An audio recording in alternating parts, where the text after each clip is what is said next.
Ella reía con la multitud hasta que notó el asiento vacío y comprendió su verdadero significado. El micrófono ni siquiera apuntaba hacia ella cuando lo dijo. No lo necesitaba. De alguna manera, su voz simplemente resonaba, más fuerte que el jazz de fondo, más fuerte que el tintineo de los tenedores, más fuerte que mi pulso. Ay, él no lo entiende. René todavía cree que el SEO es un tipo de escáner médico. Risas a todo volumen. La gente incluso aplaudió. Alguien en su mesa soltó una carcajada tan fuerte que derramó su agua. Yo estaba de pie a unos 3 metros detrás de ella, sosteniendo una copa de sidra de manzana espumosa, porque ya no bebo. Ella sabía que yo acababa de volver del baño, o quizás solo necesitaba respirar. Ya no importa. No me había visto todavía. Estaba a mitad de una frase, a mitad de un chiste, en el centro de atención. El cabello perfecto, esa cadena metálica que usa cuando intenta sentirse sofisticada. La espalda arqueada lo justo para parecer segura, pero no tanto como para dar la impresión de que se está esforzando. Se sentía a gusto. Y entonces me di cuenta de algo. Ella no creía que yo fuera real. Yo era un concepto, un accesorio, un tema de conversación del que burlarse entre platos. Y supe que si me marchaba en ese mismo instante, por la salida lateral que estaba justo después de la escultura del ojo, ella no se daría cuenta durante al menos otros 7 minutos. Así que lo cronometré. Miré mi reloj mientras salía del salón de banquetes. 9:13 de la noche. Nadie me siguió. Nadie me detuvo. El encargado del guardarropa sonrió cortésmente, como si yo fuera solo otro ejecutivo con el estómago lleno, dando por terminada la noche antes de tiempo.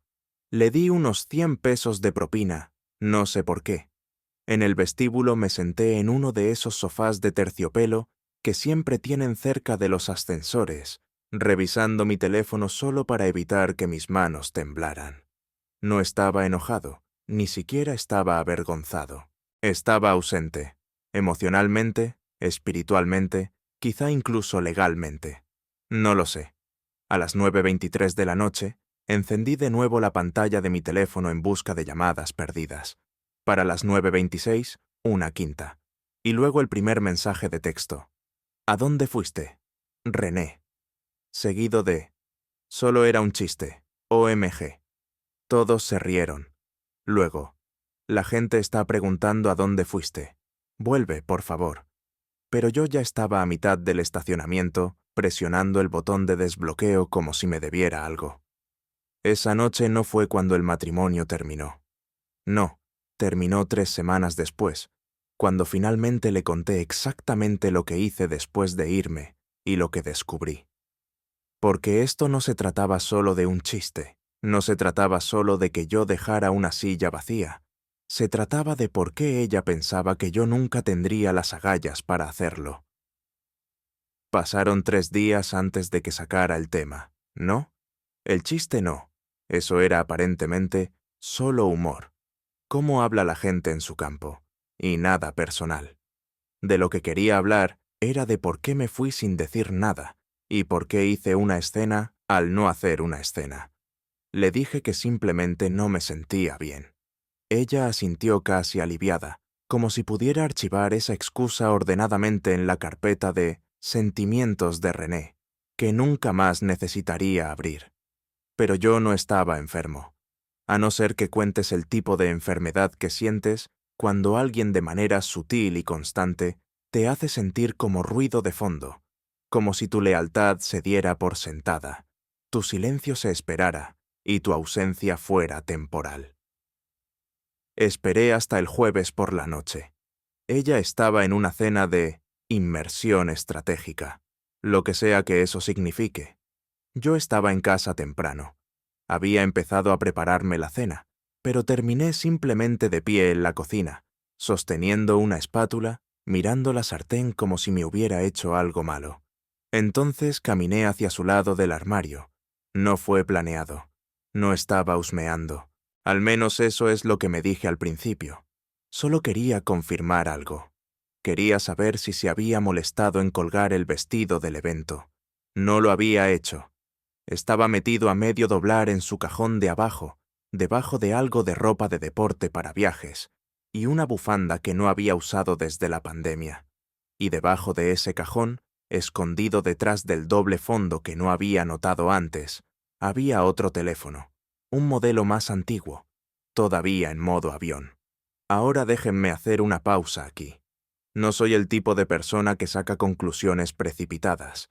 Soy todo lo contrario. De hecho, demasiado confiado, demasiado paciente, demasiado dispuesto a justificar las cosas que me revuelven el estómago. Pero esto no era un cargador, ni un respaldo del trabajo, ni un teléfono de tapa de emergencia. Tenía huellas dactilares, estaba tibio. Y cuando desactivé el modo avión, se conectó a nuestro wifi automáticamente. Solo había unos pocos mensajes de texto en él. La mayoría habían sido borrados mal, con pereza, como alguien que pensó que el esfuerzo importaba más que el riesgo.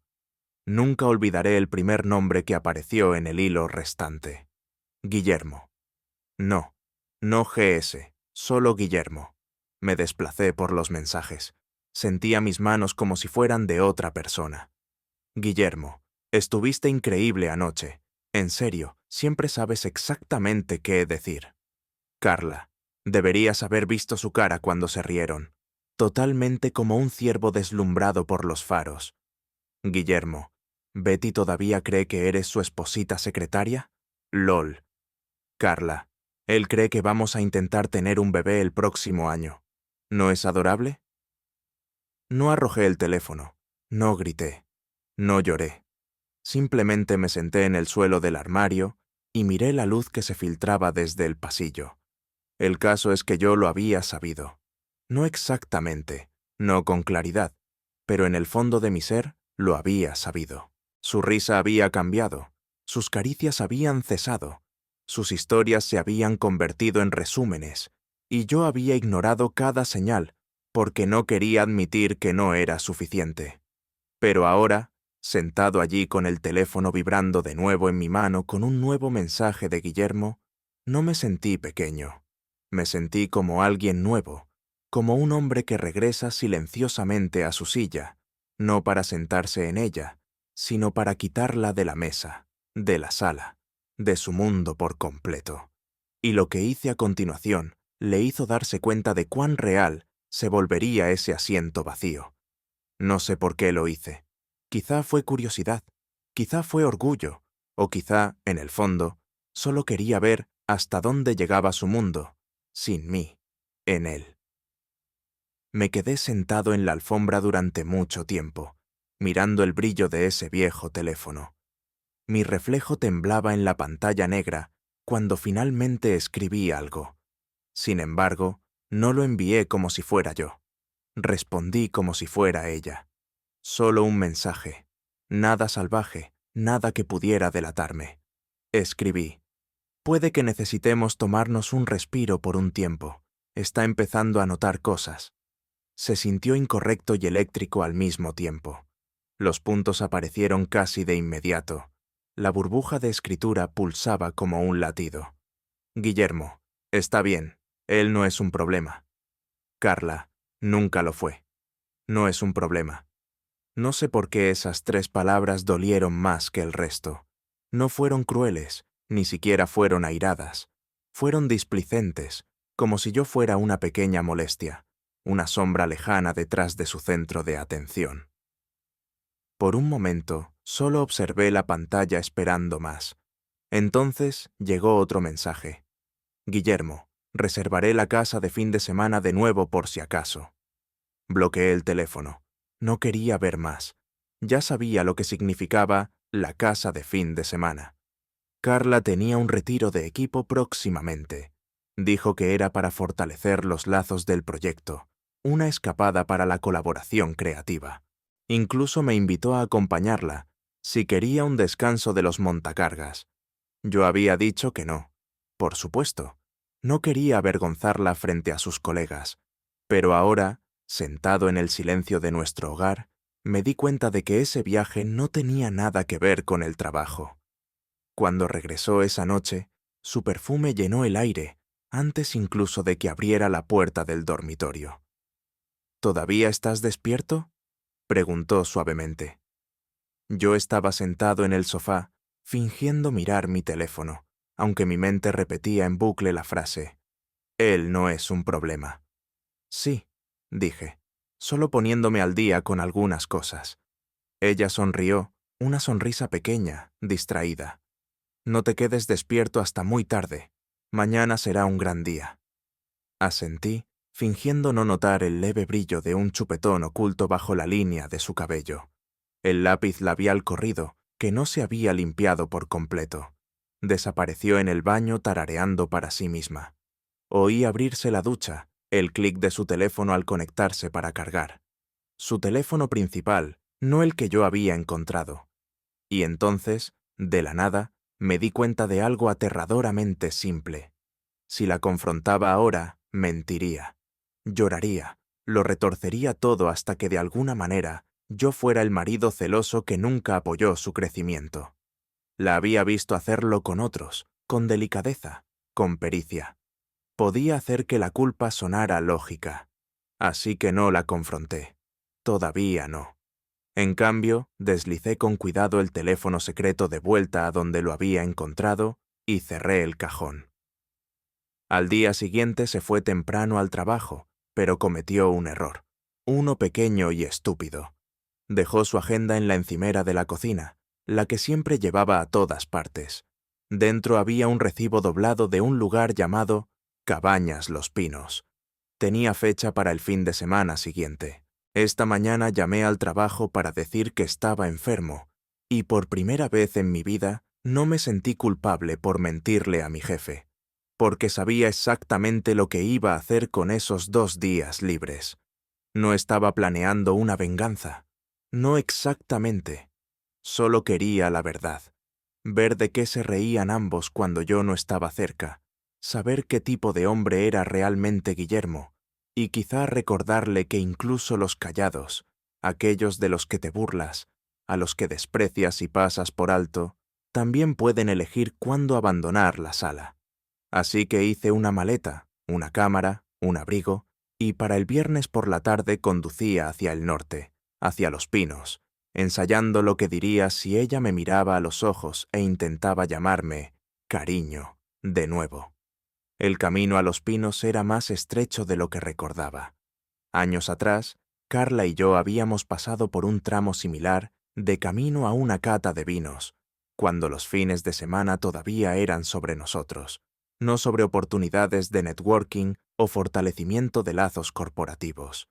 Los neumáticos crujieron sobre la grava cuando salí de la carretera principal y seguí el sendero bordeado de árboles que parecían tener sus propios secretos. Apagué los faros al acercarme a la entrada de la propiedad. La cabaña no era visible desde el camino, pero podía ver el tenue brillo ámbar de las luces del porche a través de las ramas.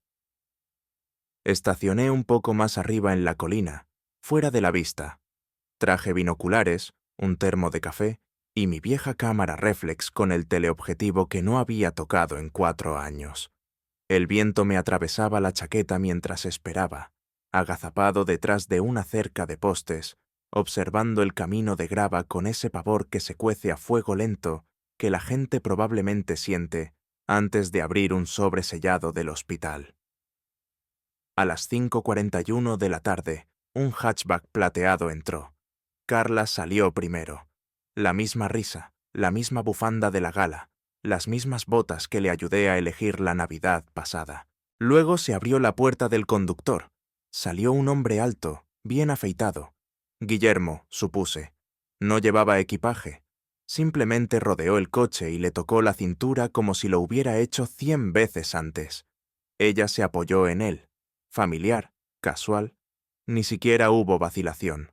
Abrieron la puerta de la cabaña y desaparecieron dentro.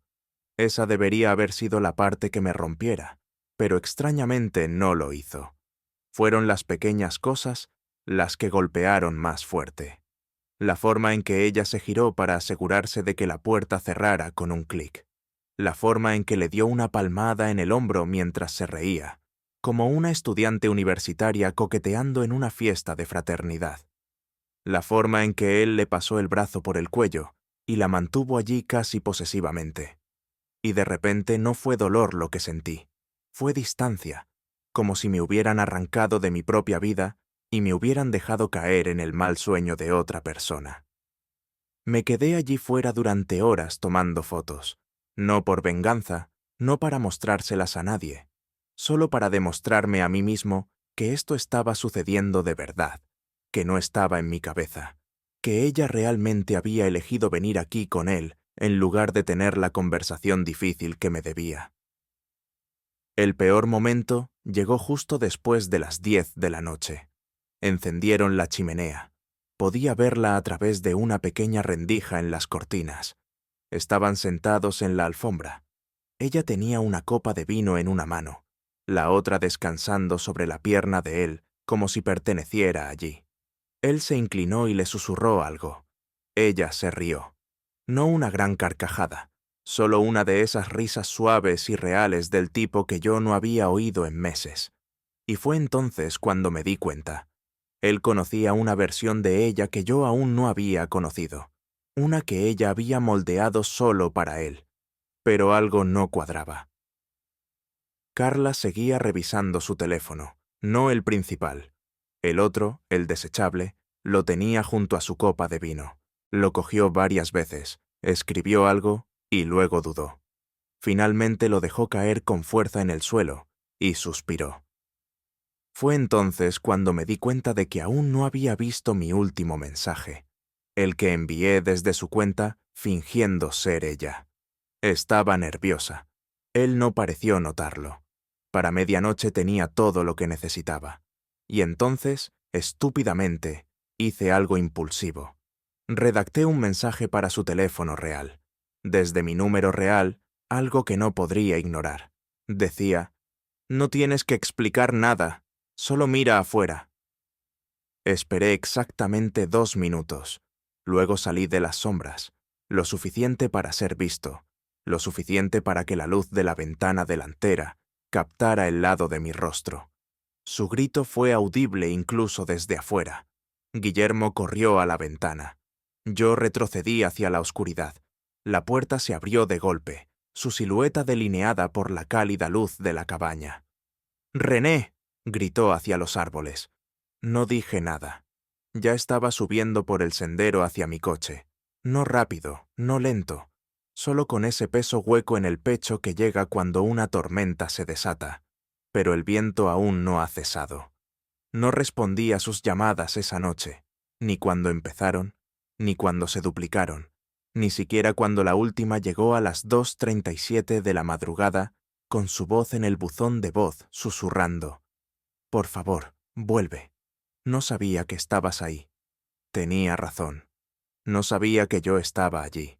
Así como no sabía que el hombre del que se había burlado sería quien silenciosamente terminaría la actuación a mitad de escena y abandonaría el escenario antes de que los aplausos se desvanecieran. Ignoré sus llamadas durante 2 días completos. No la bloqueé, no le respondí, no le di nada, ni una reacción, ni una explicación, ni siquiera una migaja de pan. Solo silencio. El tipo de silencio que se convierte en un espejo. Esa es la cosa con gente como Carla. Actúan mejor cuando saben que alguien está mirando. Pero cuando el público desaparece, cuando los aplausos se apagan, se pierden en el silencio. El domingo por la noche llegué a casa y la encontré sentada en la mesa de la cocina, completamente vestida, como si no hubiera estado segura de cuán formal sería la confrontación. El cabello cepillado, maquillaje sutil, las manos entrelazadas. Su expresión intentaba parecer razonable, pero sus ojos estaban frenéticos. Había encendido una vela, una de esas que huelen a vestíbulos de hotel y eucalipto falso. Casi me río. En lugar de eso, pasé a su lado, dejé mis llaves en el cuenco junto a la puerta y abrí el refrigerador. El jugo de naranja estaba caducado. Por supuesto que lo estaba, pensé. «No respondiste», dijo finalmente. Me giré. «Lo sé». Se aclaró la garganta.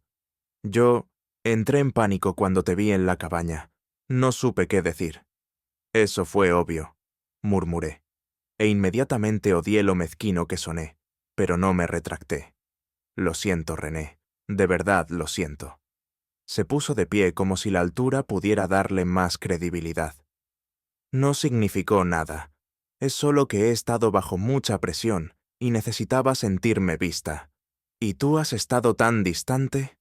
No, la interrumpí. No vamos a hacer eso. No vas a darle la vuelta a esto como si yo me hubiera distanciado primero. Su rostro se tensó por un segundo, como si la máscara se hubiera agrietado.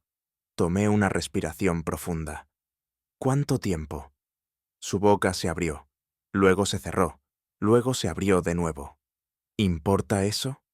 No es una respuesta. Meses. Susurró. Asentí. No porque le creyera, sino porque no tenía la energía para presionar por el número real. Meses. Meses de reírse con él a mis espaldas. Meses de compararme con otra persona, no en su cabeza, sino en mensajes de texto reales, en notas de voz, en fines de semana robados. Saqué mi teléfono, abrí las fotos y lo dejé sobre la mesa entre nosotros. Se reprodujo automáticamente. Un clip corto. Guillermo encendiendo la chimenea, ella sirviendo vino, ella apoyándose en él y diciendo algo que no pude oír, pero que no necesitaba. Su sonrisa era suave, familiar. Se quedó mirando la pantalla con la boca ligeramente abierta. ¿Nos grabaste? No, dije. Me grabé a mí mismo viendo las cosas con claridad. Por fin. La pantalla se puso negra. No la toqué. Carla se sentó de nuevo lentamente, como si hubiera envejecido en los últimos 60 segundos. No quiero perderte, dijo extendiendo la mano sobre la mesa. No me moví. Tú me conoces, René. Conoces mi corazón. Esto no se trataba de reemplazarte. Lo sé, dije en voz baja. Se trataba de fingir que yo no importaba. Parpadeó. Su mano quedó suspendida en el aire sin saber si retirarla o seguir intentándolo. Me puse de pie. ¿A dónde vas?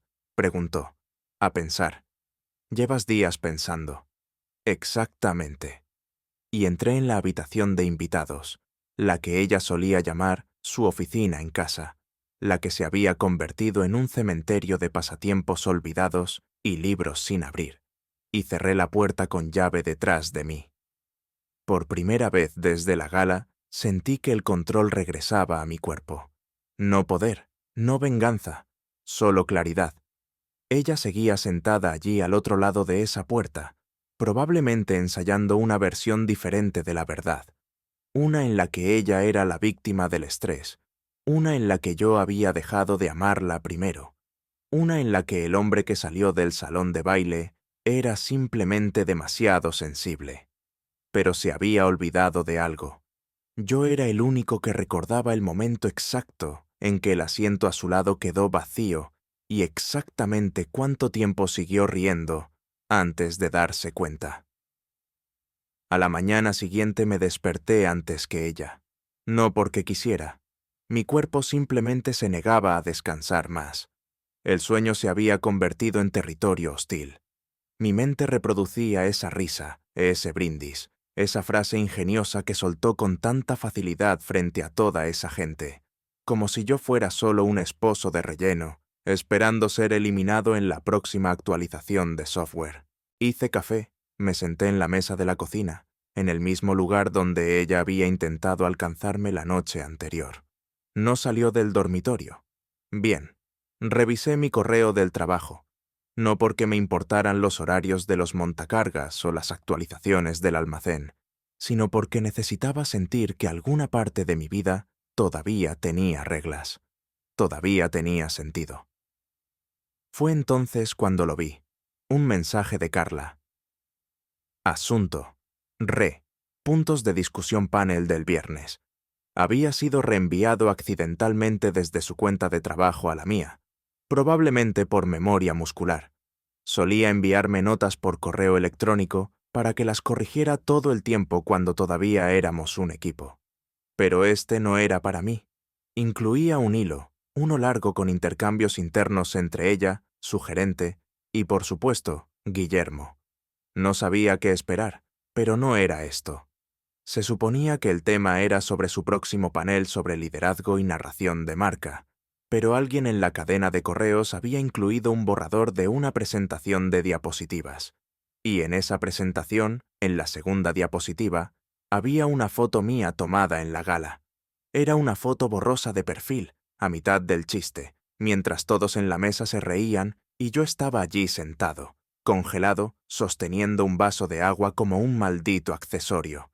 La diapositiva se titulaba El público no objetivo. Saber cuándo no dirigir el marketing a ciertos arquetipos.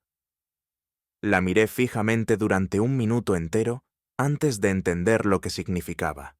Me estaban usando como ejemplo, un símbolo de a quién no malgastar el marketing.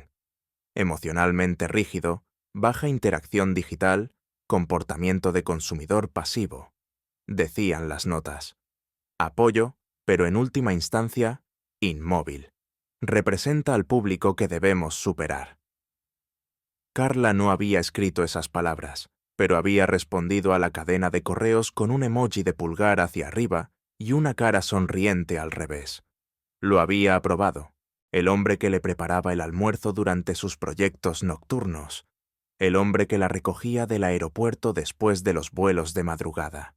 El hombre que tuvo un segundo trabajo durante un año para que ella pudiera lanzar su propia agencia freelance antes de ser contratada en su empresa actual. Ahora, yo era un caso de estudio, un arquetipo, una historia con moraleja. No me enojé, no de la manera dramática de las películas. Simplemente cerré mi portátil, volví al dormitorio y cogí la caja del anillo de mi cómoda, la que había planeado usar para nuestra renovación de votos en primavera. Ella no tenía idea de que la había comprado. Tenía un pequeño grabado en el interior. Sigues siendo tú, siempre tú. La ironía dolía. Se removió en la cama mientras la colocaba sobre su almohada, justo al lado de donde su cabeza había estado descansando. No dije nada, simplemente la dejé allí y salí a la sala de estar. 10 minutos después salió con la caja en la mano. «René, ¿qué es esto?» No respondí. Simplemente cogí el control remoto y silencié la televisión. Esto es una broma. Ahora temblaba, no de miedo, sino de incredulidad. «¿Revisaste mis correos del trabajo?» «No», dije. «Llegaron a mí, como suele hacer la verdad cuando la gente se vuelve demasiado cómoda». Se hundió en el sofá con la caja del anillo aún abierta en la mano. No lo decía de esa manera. No era lo que parecía. Era un ejemplo de marca. «Tú no decides porque tengo permitido sentirme humillado, Carla». Hubo silencio de nuevo. No del tipo pesado y lleno de suspenso, del tipo triste y que se desmorona, del tipo que te permite ver los agujeros en todo lo que has construido. Luego susurró, «¿Me odias?» Me volví hacia ella. «No. Creo que esa es la peor parte. No te odio en absoluto. Simplemente no confío en que alguna vez me hayas visto realmente como alguien que importaba una vez que ya no me necesitabas». Parpadeó rápidamente, sosteniendo la caja con más fuerza. «¿Y sabes qué?», añadí poniéndome de pie. «Puedes quedártelo, el anillo, la caja, la versión de mí que pensabas que era inofensiva». «¿A dónde vas?», preguntó de nuevo con la voz quebrada. «Esta vez a algún lugar donde no tengan que explicarme». La dejé allí en el sofá con la televisión silenciada, mostrando segmentos de noticias en silencio, y el anillo, mi anillo, todavía en sus manos como una disculpa sin abrir. 3 días después de que me fui, me envió un correo electrónico. No un mensaje de texto, no un correo de voz, un correo electrónico formateado como una carta de renuncia, pero escrito como una charla. TED, se titulaba. Una carta que espero que leas cuando estés listo. Casi lo borro. No porque no me importara, todo lo contrario, sino porque ya sabía lo que diría. Carla siempre había sido buena con las palabras. Podía convertir cualquier situación en una lección, una nueva perspectiva, un avance personal que convenientemente omitía la parte en la que alguien más tenía que pagar el precio. pero lo abrí de todos modos y leí cada palabra. No negó lo que sucedió. Esa fue la primera sorpresa. Sin desvíos, sin «lo malinterpretaste», sin «fue un momento de debilidad». Lo expuso todo. Cómo empezó, cómo escaló, cómo sabía que debería haberlo detenido. Pero no lo hizo.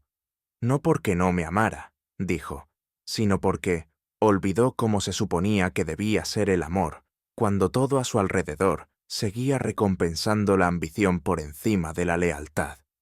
Admitió que Guillermo nunca significó nada a largo plazo, que ni siquiera la hacía sentir segura, solo aguda, vista, relevante, que a los ojos de él se sentía como una estrella, y a los míos había empezado a sentirse como una repetición. Esa parte se me quedó grabada porque quizá no estaba equivocada. Me había refugiado en el trabajo, en el silencio, en esa zona gris en la que dejas de intentar impresionar a la persona que ya tienes. Pero el caso es que Carla no pidió ser vista de nuevo, pidió ser adorada. Y eso es algo muy diferente. En medio del correo electrónico incluyó un enlace. Era una carpeta privada en su unidad en la nube. Dentro, fotos de la cabaña, pero no del tipo que yo había tomado. Estas eran de su teléfono, imágenes que había capturado cuando Guillermo no miraba. Su rostro no sonreía en ninguna de ellas. No estaba actuando. Parecía distante, incómoda, y en una incluso había hecho zoom en la nuca de él con una nota silenciosa. No es quien pensé que sería. Me quedé pensando en eso un rato. Luego noté algo más. Otro archivo en la carpeta, una grabación de audio etiquetada solo con una fecha. El mismo fin de semana que había ido a la cabaña. Le di al play. Al principio se oía apagado, solo sonidos de fondo. Viento, el crepitar de una chimenea, luego su voz. «No me llames así, por favor». Una pausa. «Guillermo, ¿qué?» Estaba bromeando. «Carla, ni siquiera me conoces. Solo conoces a quien finjo ser con gente como tú». Otra pausa. «Guillermo, entonces, ¿qué estamos haciendo aquí?» Su voz más baja ahora, quemando la última parte de algo que no quiero llevar de vuelta a casa. El archivo terminaba sin gritos, sin drama, solo el sonido hueco de alguien que se da cuenta de que ha encendido un fuego con el tipo de leña equivocado, y el humo los ha seguido a casa. No envió el archivo para explicarse. No me pidió que volviera. Dijo eso en su último párrafo. «No espero tu perdón. Espero tu silencio porque eso es lo que te di cuando me reí demasiado fuerte mientras tú te desvanecías en el fondo. Y eso es lo que merezco. Solo necesitaba que lo supieras antes de irme». Irme. Esa palabra se sentía diferente. Y efectivamente, cuando volví a casa al día siguiente, su armario estaba medio vacío. Las llaves estaban en la encimera y una nota adhesiva amarilla estaba pegada en el refrigerador. No un adiós, no un «lo siento». Solo, «no dejes de estar presente para ti mismo ahora que no estoy aquí para distraerte». Debería haberme enojado. No lo hizo porque no era un final, era una toma de conciencia. Finalmente, se había dado cuenta de que la silla estaba vacía, pero yo ya la había sacado, la había plegado y me la había llevado conmigo. Han pasado 6 meses, desde que dejé el anillo en la almohada. 6 meses, desde que me fui, no solo de Carla, sino de la versión de mí mismo que permaneció en silencio demasiado tiempo. Sonrió con demasiada cortesía, perdonó demasiado rápido. La versión que pensaba que el amor significaba encogerse lo suficiente para hacer espacio al centro de atención de otra persona. Durante un tiempo floté medio aquí, medio allá. Las mañanas eran lo más difícil, despertar solo en un espacio que todavía olía a historia compartida. No toqué su lado de la cama, no moví sus tazas, no borré sus programas guardados de la cuenta de streaming. Se sentía como borrar la prueba de que alguna vez fui elegido. Pero la curación no se parece al fuego ni a la furia. Se parece a pequeñas cosas, como hacer panqueques para nadie más que para ti mismo. Como reírte de una película sin esperar a ver si alguien más se ríe también. como no revisar tu teléfono cada 10 minutos para ver si cambiaron de opinión. Volví a estudiar. Nada importante, solo clases nocturnas en el colegio comunitario. Escritura creativa. Ni siquiera sabía por qué me inscribí. Quizá necesitaba contar mi historia antes de que se fosilizara. Quizá necesitaba oír a otras personas decir en voz alta cosas que yo solo había susurrado en mi propia cabeza. Fue allí donde conocí a Mara. No era llamativa, no iluminaba las habitaciones, no tenía una risa estudiada, ni seguidores en LinkedIn. Tenía tinta en los nudillos y pintura debajo de las uñas. Daba terapia de arte a niños y conducía una camioneta vieja que traqueteaba como si tuviera secretos. La primera vez que hablamos, me preguntó sobre qué escribía. Le dije, sillas, las que solían estar llenas, en las que nunca me senté, las que regalé con demasiada facilidad. No se rió, solo asintió y dijo, suena a que tienes buenas historias y demasiada gente que no las escuchó. No empezamos nada de inmediato. No quería apresurarme hacia alguien solo para alejarme de otra persona, pero con el tiempo sucedió de forma natural, sin aplausos, sin escenas. Un día levanté la vista y ella ya estaba sentada frente a mí con café en la mano, sus ojos en los míos, no por encima de mi hombro, no por la habitación, solo en mí. La semana pasada la llevé a un pequeño evento de lectura en la biblioteca del campus. Mi texto era corto, torpe, un poco divagante, pero honesto. Hablé de irme de una cena temprano, de ser el blanco de la broma, de cómo a veces marcharse no es rendirse, es finalmente hacerse presente. Cuando terminé, hubo aplausos educados, pero de Mara, sonrisa y una silla completamente vacía a su lado, esperando a que yo volviera. Y esta vez lo hice voluntariamente, con orgullo, porque cuando el chiste se desvanece, las luces se atenúan y el ruido se apaga. Lo que realmente importa es quién sigue sentado a tu lado y quién nunca te hizo sentir que tenías que ganarte el derecho a estar ahí en primer lugar.